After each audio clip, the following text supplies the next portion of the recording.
வணக்கம். இன்னைக்கு நாம பார்க்க போற இந்த ஆழமான அலசல் நிஜமாவே ரொம்ப பிரம்மாண்டமான ஒரு விஷயத்தை பத்தி தான். விமான போக்குவரத்து துறை. இது சும்மா ஒரு பிசினஸ் கிடையாதுங்க. சொல்ல போனா பல லட்சம் மக்களும் பல ஆயிரம் இயந்திரங்களும் சேர்ந்து நடத்துற ஒரு கண்ணுக்கு தெரியாத பிரம்மாண்டமான சிம்போனி இசை மாதிரி. இதை எப்படி இவ்ளோ பெர்ஃபெக்ட்டா பண்றாங்கன்னு இன்னைக்கு நம்ம அலசல்ல முழுசா தெரிஞ்சுக்கலாம் வாங்க. ஒரு நிமிஷம் யோசிச்சு பாருங்க. ஒரு பல டன் எடையுள்ள விமானத்தை தரையிலிருந்து அப்படியே மேல தூக்கி பறக்க வைக்கிறதுக்கு நிஜமா என்ன தேவைன்னு என்னைக்காவது நினைச்சு பார்த்திருக்கீங்களா? நம்ம கையில இருக்கிற அந்த சின்ன போர்டிங் பாஸை தாண்டி பின்னாடியில ஒரு மாபெரும் நெட்வொர்க் ரொம்ப துல்லியமா வேலை செஞ்சுட்டு இருக்கு. உங்களை பத்திரமா பறக்க வைக்க அவங்க படுற அந்த உழைப்பத்தான் நாம இப்போ டிகோட் பண்ண போறோம். சரி, முதல் பகுதிக்குள்ள போயிடலாம். விமான பயணத்தின் பரிணாமம். எப்படி நாம இந்த வானத்தை வசப்படுத்தணும்னு பார்ப்போம். இது எப்படி ஆரம்பிச்சதுன்னு தெரியுமா? 1903ல ரைட் சகோதரர்கள் பறந்த அந்த முதல் சின்ன பயணத்திலிருந்து தான்.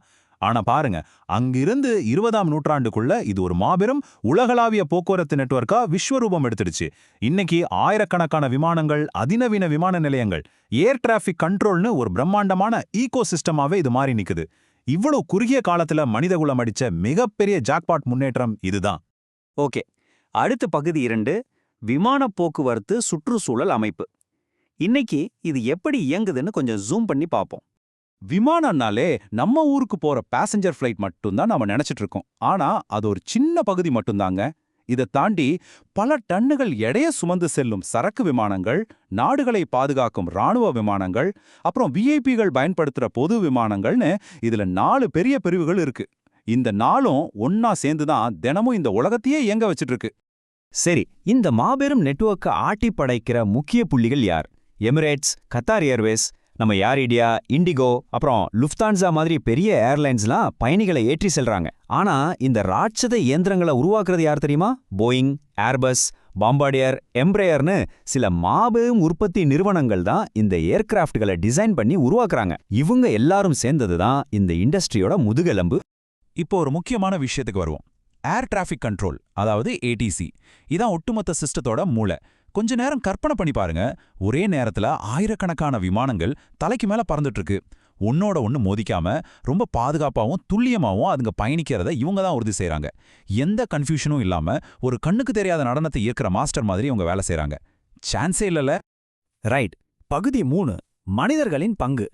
மிஷினுகளை பத்தி நிறைய பார்த்துட்டோம். இப்போ இந்த சிஸ்டத்தை உயிர்ப்போட வச்சிருக்க மனிதர்களை பத்தி பேசுவோம். நீங்க ஏர்போர்ட்டுக்குள்ள நுழைஞ்சதுல இருந்து என்ன நடக்குதுன்னு கவனிச்சிருக்கீங்களா? முதல்ல செக்இன், அப்புறம் உங்க லக்கேஜை ஹேண்டில் பண்றது, அடுத்து போர்டிங் பண்றதுக்கான உதவி, கடைசியா நீங்க சீட்ல உட்கார்ற வரைக்கும் வழிகாட்டுறது. இந்த ஒவ்வொரு ஸ்டெப்லையும் தரைத்தள பணியாளர்கள், அதாவது கிரவுண்ட் ஸ்டாஃப், அவங்க வேலையை எவ்வளவு பெர்ஃபெக்ட்டா பண்றாங்க.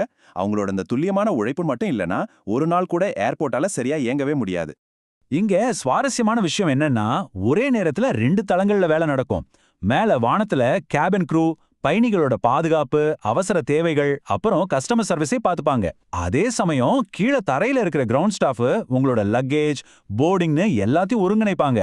மேல இருக்கிறவங்களும் சரி, கீழே இருக்கிறவங்களும் சரி, ஒருத்தருக்கு ஒருத்தர் எவ்வளவு சிங்காய் வேலை செய்றாங்க பாருங்க. இது ஒரு அட்டகாசமான டீம் ஒர்க். ஒரு விமானம் டேக் ஆஃப் ஆகிறதுக்கு எத்தனை பேரோட உழைப்பு தேவைப்படுதுன்னு பாருங்க. வானத்துல பைலட்ஸ், கேபின் க்ரூ, தரையில ஏர்கிராஃப்ட் இன்ஜினியர்கள், ஏர்போர்ட் மேனேஜர்கள், அப்புறம் அந்த உயரமான கண்ட்ரோல் டவர்ல டிராஃபிக் கண்ட்ரோலர்கள், இப்படி பல தளங்கள்ல ஒரு பெரிய படையே வேலை செஞ்சுட்டு இருக்கு. நிஜமாவே இது பல திறமைகள் ஒன்னு சேர்ற ஒரு மாபெரும் களம். ஓகே, இப்போ கொஞ்சம் சீரியஸான பகுதிக்கு வரலாம். பகுதி 4, சவால்களை எதிர்கொள்ளுதல். இவ்வளோ பெரிய துறையில தினசரி அவங்க சந்திக்கிற தடைகள் என்னென்னு பார்ப்போம். வானத்துல டர்புலன்ஸ், அதாவது கொந்தளிப்பு வந்தா என்ன ஆகும்? நான் சொல்றது வெறும் மோசமான வானிலையை மட்டும் இல்லைங்க. இந்த பிரம்மாண்டமான நெட்வொர்க்ல ஏற்படுற சின்ன சின்ன இடையூறுகள் கூட மொத்த செயல்பாட்டையும் எப்படி உலுக்கிடும்னு என்னைக்காவது யோசிச்சிருக்கீங்களா? இவ்ளோ பெரிய ஸ்ட்ரக்சர் சில நேரங்கள்ல ரொம்ப சென்சிட்டிவானதாவும் இருக்கும்னு நாம புரிஞ்சுக்கணும். முக்கியமா அவங்க சந்திக்கிற சவால்கள் என்னென்ன? முதல்ல விமான எரிபொருளோட விலை உயர்வு. இது ஒரு பெரிய பொருளாதார தலைவலி. அது மட்டும் இல்லாம திடீர்னு மாறுற வானிலை, எப்பவும் இருக்கிற பாதுகாப்பு அச்சுறுத்தல்கள், அப்புறம் சுற்றுச்சூழல் தொடர்பான சவால்கள்னு ஏகப்பட்ட தடைகள் இருக்கு.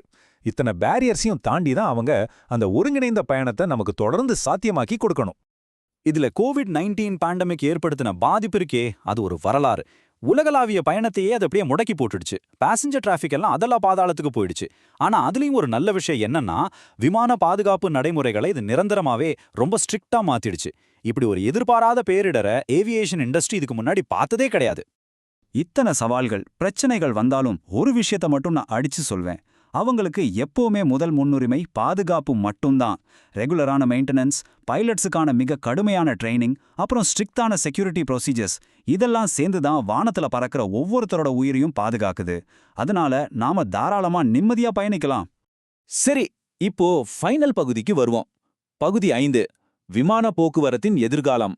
டெக்னாலஜி இந்த சிஸ்டத்தை எப்படி அடுத்த கட்டத்துக்கு கொண்டு போக போகுதுன்னு பார்க்கலாமா? டெக்னாலஜின்னு சொன்ன உடனே நம்ம ஏவியேஷன் இண்டஸ்ட்ரி கொஞ்சம் கூட பின்தங்கல. ஆர்டிஃபிஷியல் இன்டெலிஜென்ஸ், அதாவது ஏஐ, அப்புறம் ஆட்டோமேஷன் இப்போவே வந்துருச்சு. மேம்படுத்தப்பட்ட நேவிகேஷன் சிஸ்டம்ஸ் விமானங்களை ரொம்ப துல்லியமா வழிநடத்துது. அது மட்டும் இல்லாம ஈஸியான ஆன்லைன் புக்கிங் சிஸ்டம்ஸ், எரிபொருளை மிச்சப்படுத்துற அதிநவீன விமானங்கள்னு ஏகப்பட்ட அப்டேட்ஸ் இதெல்லாம் சேர்ந்து நம்ம பயணத்தை இன்னும் சேஃபாவும் ஸ்மூத்தாவும் மாத்திட்டு இருக்கு.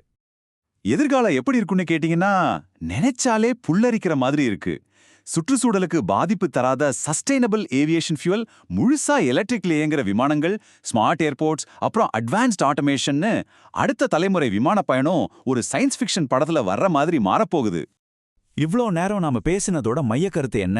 விமான போக்குவரத்துங்கிறது சும்மா ஒரு இடத்துலேருந்து இன்னொரு இடத்துக்கு போறதுக்கான வாகனம் கிடையாது. இது மொத்த உலகத்தையும் இணைக்கிற ஒரு பாலம். டூரிசம், சர்வதேச வர்த்தகம், அப்புறம் உலக பொருளாதார வளர்ச்சியை முன்னெடுத்துச் செல்ற ஒரு பிரம்மாண்டமான என்ஜின் தான் இந்த ஏவியேஷன் இண்டஸ்ட்ரி. நாம இந்த ஆழமான அலசலோட இறுதிக்கு வந்துட்டோம்.